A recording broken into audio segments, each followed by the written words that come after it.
เจ้าก็ไปน้ำบ่ตอนบ่ได้ไปเขาบ่ได้เข้าบ้านไปเข้าไปบ่โดยเพิ่นว่าสิไปเอาเงินบ่เพิ่นว่ามานี่โดยแล้วกันว่านะเฮ็ดได้สิพอแล้วครับเงินอันที่ว่าเราเว้า600,000นั่นบ่โดยเอาหมดบ้านนี่แล้วเอาไม่ใช่ใช่ลำบ่นะคือว่าเขาเงินหวานนี่กะ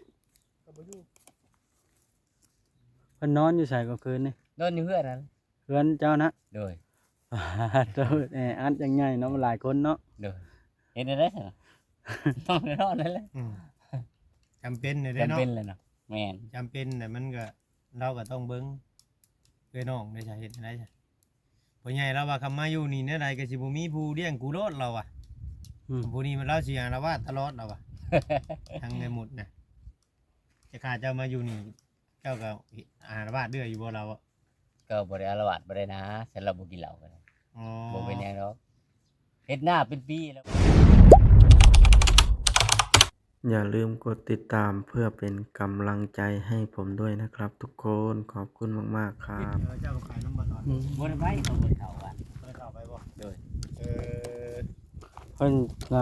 ว่าสิไปเอาเงินบ่เพิ่นว่ามานี่โดยแล้วกันว่านะเฮ็ดได้สิพอแล้วครับเงินอันที่ว่าเราเว้า600,000นั่นบ่โดยเอาหมดบ้านนี่แล้วเอาไม่ใช่ใช่ลำบ่นะคือว่าเขาเงินหวานนี่กะ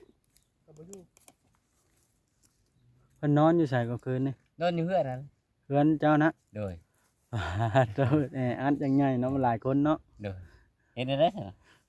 ต้องนอนนั่นแหละจำเป็นเลยจำเป็นเลยเนาะแม่นจำเป็นแต่มันก็เราก็ต้องเบิ้งเพื่อน้องได้ใช่เห็นได้ใช่พ่อใหญ่เราว่าคำมาอยู่นี่เนี่ยใดก็สิบ่มีผู้เลี้ยงกูโลดเราอ่ะผู้นี้มันเล่าเสียงเราว่าตลอดเราอ่ะทางในหมุดนะจะขาดเจ้ามาอยู่นี่เจ้าก็อาหารบ้านเดืออยู่บ่เราอ่ะก็บ่ได้อาละวาดบ่ได้นะฉันเราบ่กินเหล้ากันบ่เป็นหยังดอกเฮ็ดหน้าเป็นปีแล้วบ่ได้กินอยู่น้ำอายเด้อยู่เพื่อนอายเลยตะกี้อยู่เพื่อนได้ผู้นี้โดยบ่ได้กินเลยบ่เป็นปีเลย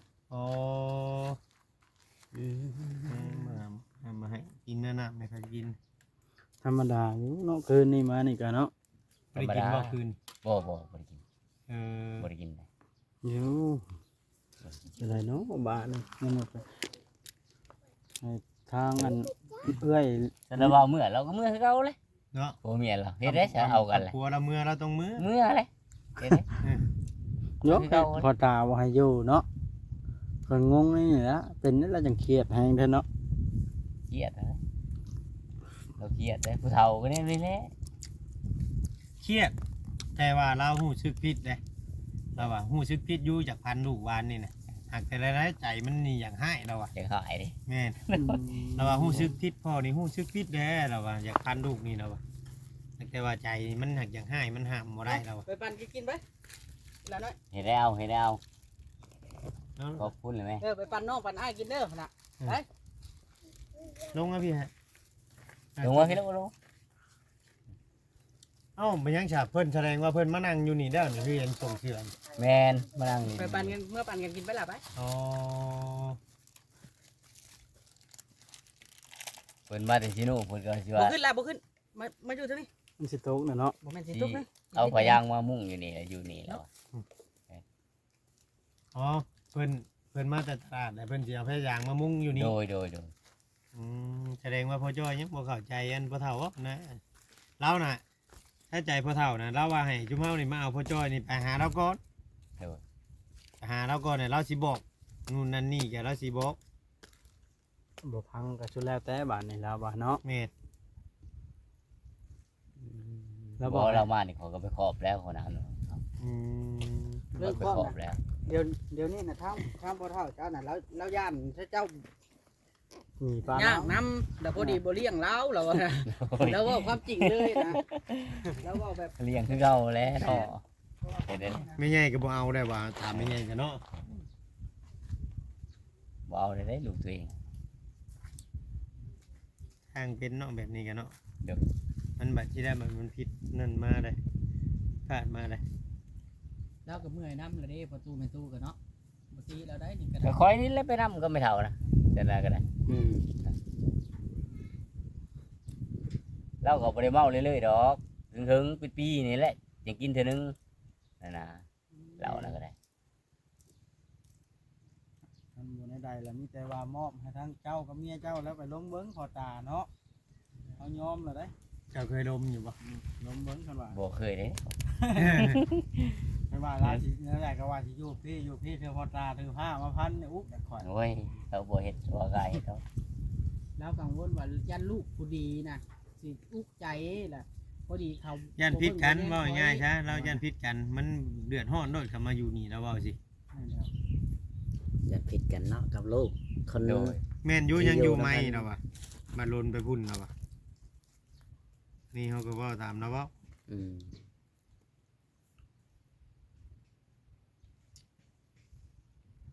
บ่เป็นหยังดอกฉันบ่กินเหล้า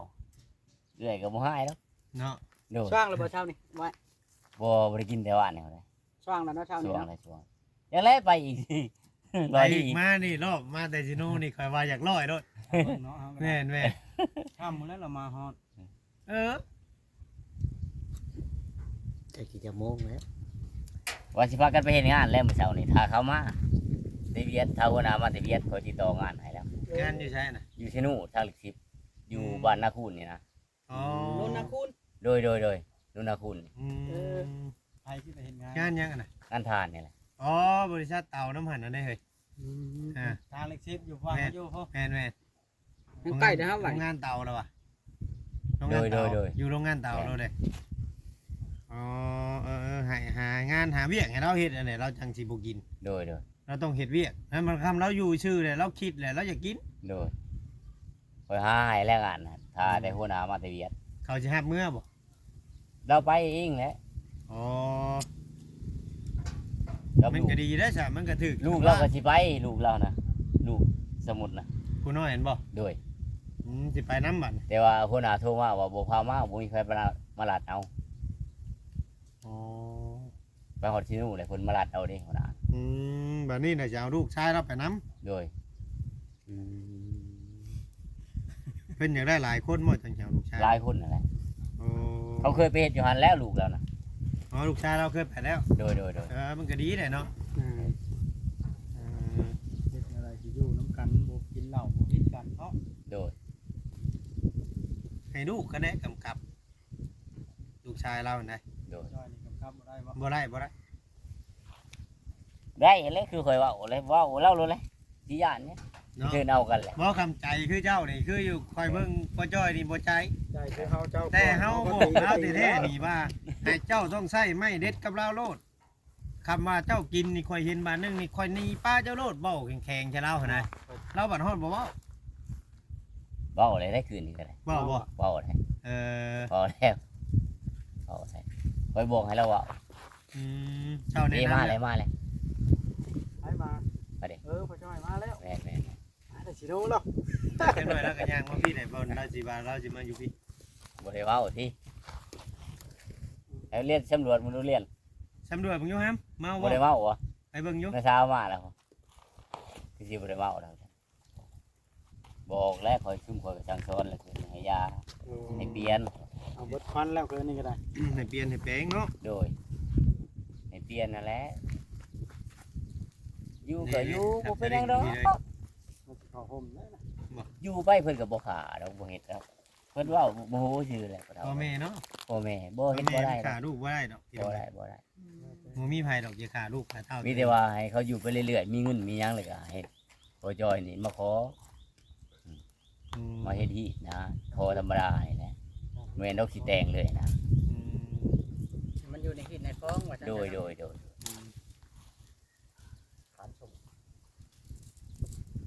อ๋อมือได้อันเพิ่นสิลงไปอยู่พุ่นนั่นเวียดมาน่ะ บ้าน3-4มื้อนี่แหละ อ๋อ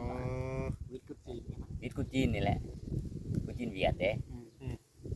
อ๋อเฉพาะงานเวียดจังหยุดหลายเนาะกูจีนเนาะ ไปอยู่หันก็ได้เงินฉันดูนะเขาเป็นหลาเด้ แสดงว่าลูกไอ้มุดนี่ก็ไปเฮ็ดงานเคยไปเฮ็ดงานมาแล้วเนาะ โดย น้อยๆหนึงก็เนาะเฮ้ย เป็นน้อยๆเลย มัน คอยนี่แหละให้บอกไปเฮ็ดไปหาเท่ากันบ่ใหญ่ไม่ใหญ่เลี้ยงนี่ได้หาเงินมาให้เพิ่น โดย ไป คอยกันหาแล้วคอยก็คือเห็นนี่แหละบ่มีจักมีหยัง จัก เฮ็ดทาน การไม้ก็บ่มีบ่ บ่มีเด้อ อ๋อ ผ้าบ่ตานน้ำเต่านะ รับจ้างเขาได้เผา เรา ปั้นกันเด้ จ้างเผาอะไรพันกัน เผาปั้นกั เอา น เข้าให้ในไรไอ้ ปั้นเครื่องกันนี่แหละ อืม เขาเป็นผู้ตัดแล้วคอยไปแก้เอา โอ้ คอยคือเห็นนี่แหละเฮือนก็ทุกอย่างไงเลย จักปีได้เจ้าสร้างเฮือนหลังนี้มา ว่ามันโอ้ยหลายปีเติบไปแล้ว บ่ มัน2-3ปีเลย เออ มันบ่มีเงินเด้ ก็เฮ็ดไปเนาะ โดย คือว่ามาชักไก่ได้น้ำกันนะ เมาบ่ฮะ ตะกี้อยู่เทียงนี่แหละ อ๋อ ตะกี้อยู่ในเทียงนี่ โอ้ทำหน่อยว่าบ่ได้เมา จะดีแล้วครับ ดีแล้วดีแล้วมีแต่ว่าแนะนำเราให้หาเฮ็ดเวียกเฮ็ดงาน โดย นู่นนั่นนี่เพราะว่าเขามักฮักกันอยู่เฮาสิให้เขาป้ากันมันบ่ บ่ ได้ ได้ดอก บ่ได้ บ่ได้ เนี่ยเขาไปนํกันแหละบ่คำว่าพ่อเฒ่าแม่เฒ่ามาให้อยู่ก็ให้หาเฮ็ดเวียกเฮ็ดงานน่ะมีเงินมีหยังคือให้เว้านี่แหละอยากมาเฮ็ดที่เฮ็ดของเนาะ โดย ผูกคอผูกแขนเนี่ยได้จ้ะ พวกเพิ่นมักกันเลยเด้เห็นเด้เอากันเลยเนาะ แม่น อยู่รวมกันมาเป็นปีเดี๋ยวเราก็คำบ่มักดิสิอยู่บ่โลนปานนี้ดอกคน โดย เดือน2 เดือนก็เบื่อแล้วเนาะ นั่นแล้วก็จ่อยแล้วก็จนหายมือกันไปหมดเมาเหล้าทำอิฐนะ เนาะก็ง่ายๆคันเมียเราตายแล้วยังบ่ได้ให้นำเลยบ่เชื่อย้อนเบิ่งโลดคลิปเขายอเมียเราลงดุมลงหยังนี่เรายังบ่ได้ให้เรามักแฮงก็ดีเฮาเบิ่งคักแต่ มังไอ้มนนี่เนาะ แม่น โดย แล้วขับแห้ง จังว่าอันนี้ไหน หัว ลูกสาวเราจนถามเนาะว่า ลูกสาวเราจนถามว่าอันบัดนี้แม่เขาตายคือบ่ให้น้ำว่ะเราก็ยังแปลกอยู่ แสดงว่าเรามักแห้งผู้นี่ ก็อย่าแล้วแหละ มันแม่นนิ่งแม่นแน่นเราได้เรื่องครูเราเพิ่นแต่งมาใส่ได้เห็นได้ใช่ เออ เราเห็นอยู่ตลาดได้นี่เรายังเอาเลย กันสมมติว่าอยู่การไปบ่มีปัญหาหยังก็ยินดีนํเนาะ โดย แข่งกันก็ บ่มีปัญหาหยังดอกบ่เฮ็ดดอกพ่อแม่เฮ็ด โดย โอ้ยโอ้ยมีแต่ว่าหาแนะนำขนาดเราพอตู้เรายังเว้าอยู่เมื่อกี้นี่เราว่ารู้สึกผิดแหล้วเราว่าอยากพันลูกเมื่อวานนี่เรายังเว้าอยู่ เราก็โมโหแนวนั้นแหละพ่อเฒ่านะคนใจเฒ่า คนเสียสติเนาะเมียเราเว้าเนาะเอาใจเราโมโห ใจ ใจ เรา ฮอด โมโหด้วย ทำว่านั่นก็ทำลูกมาแบบจำดีกับโบเป็นหยังให้ลูกมาเมานี่แม่นใจเราขึ้นแล้วนะทำลูกมาในสภาพเมานะ ให้รถเนาะ ให้ด้วยโอ้ถ้าง่ายนี่แบบว่าตัดพื้นตัดหยังเผาท่านนี่จักกับบ่มี โดย อ๋อมีแต่เขาเจ้าตัดมาแต่เจ้าปันกันคนครึ่งเนาะบ่ โดย ไม่นะไม่เขา ไม่เขา อืมว่าเจ้านี่เป็นคนลงเนาะ โดย กันเฮ็ดแบบนั้นได้เฮาสิรับ เดือ ตั น ด หนึ่ง ไม้มาให้เฮา เดือนหนึงนี่ได้เท่าไหรเดือนหนึงเนี่ย เพื่อสิไปจุดทาน มัน เป็น ก็ได้บ่หลายนะพอได้ขายพอได้ซื้อให้ลูกกินแหล้ว อืม ขายเทื่อละ10ซอบ ลูกบ่อันนี้ก็ได้ จัก ลู ค ก น เดือนนี่ จักคนลูกเจะทั้งเบิดทั้งมวล 4คนน่ะ 4 คน โดย ลูกเราอยู่นี่สอง โดย ไปทำงานจักคน ผู้หนึ่ง อ๋อ ลูกสาวพกคนน่ะ ลูกสาวผู้ไปทำงานเนาะ โดย เจ้าอายุจักปีแล้วเจ้า วัน40ปลายพุ่นน่ะ อ๋อทานนี่กระสอบ25,000จุ่มเจ้าขายดิ โดย เออปกติได้ยินแม่ใหญ่แล้วว่ามีแต่เจ้าไปนำกับแม่ใหญ่บ่ โดย แต่นำ แม่ ไป น หมุดเมาอยู่นะ โดย เราก็ยังไปเนาะ ไปเห็นแล้วเห็น ดู เลย ลำก้นนี่บ่ได้อยากไปนำได้ไปนำคนเมาเด้ ไปอยู่ไกล ได้เคยใช่เนาะ อันนี้เราเป็นเคยชื่อเราไปแม่เฒ่าชวนน่ะไปอยู่ใช้กับไปแก่มาเนาะ โดย เออ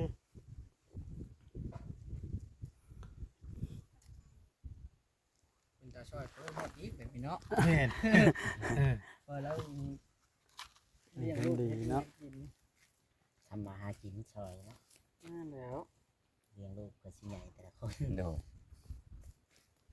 ก็กินก็มีแต่ค่อยเล็บหาเนี่ย อืม เทิงบ่เท่าไม่เท่า โดยเวลามันบ่ได้ก็บ่ได้แหล้วบ่ได้กิน เวลาหาบ่ได้ ได้ได้เนาะ โดย ตัวเองก็ เก้า ได้ ห กิ นึ น ง อยู่ ที่อ แล้ อ ว กเฮือนก็อย่าได้มาส่งอยู่พุ่นเนาะ โดย อ่า ก็ง่ายว่าออกไอ้เฮือนน่ะชื่อแต่ว่าแบบให้แบบน่ายนะเนาะ โดย เฮ็ดได้เข้า ใบชำนูยังอยู่น้ำเพิ่นอยู่เลย กิน บ่ได้ กัน ออก อยู่ เลย นะ แม่นแล้วจ้ะ แบบเพิ่นหลังเดียวกันนี่ คือจุมเจ้านี่นะ ฮะ ออกแต่เฮือนน่ะซื้อ ยังกินน้ำกันก็พ่อก็แม่คือเขา เลย ไว้หนึ่งเขาบ่ได้อันนั่นเห็นหน้านำกันแบบ นั่นแล้วแล้วก็จอด เป็นความคิดที่ดีได้หาเวียกให้เราเฮ็ด โดย ทำเฮ็ดทานนี่เราสิคือสิเฮ็ดไร่อยู่ดอก เฮ็ดได้แล้วเราเคยเฮ็ดอยู่ได้มาบ่าวนะ อืม เคยเฮ็ดลูกทานอยู่ อยู่ใต้แห่งก็คือว่าอยู่งานเตาบ่ แม่ เราลงอยู่ใต้ แม่นตอนนั้นนะเรานะ เออ ดีแล้วใส่กันเฮ็ดแบบนั้นเนาะ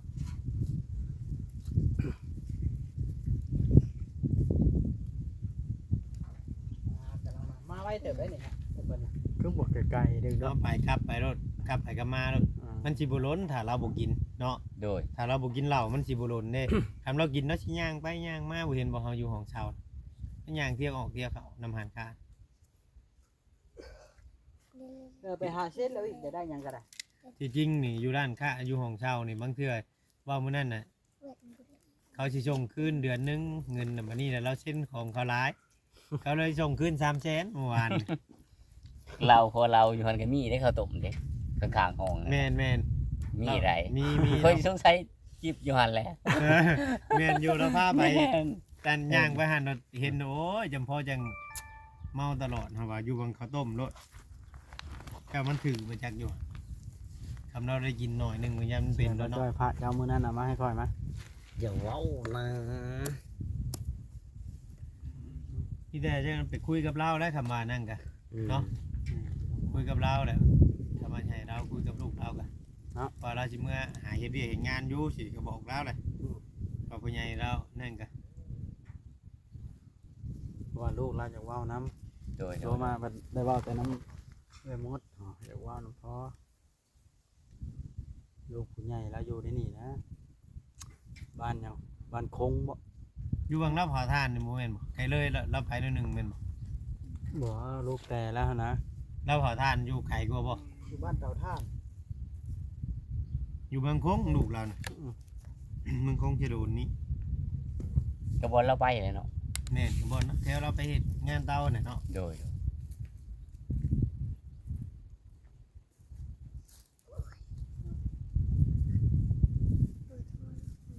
จังมืออ้ายจังได้กวัดเทื่อหนึงถึงเช้าเฮ็ด อัดเล็ดเต่าหน่อยหรือเปิ้นอีก3มื้อก็ขวดแล้ว อืมช่องเตาบ่ โดย อ๋อช่องเตาพี่น้อง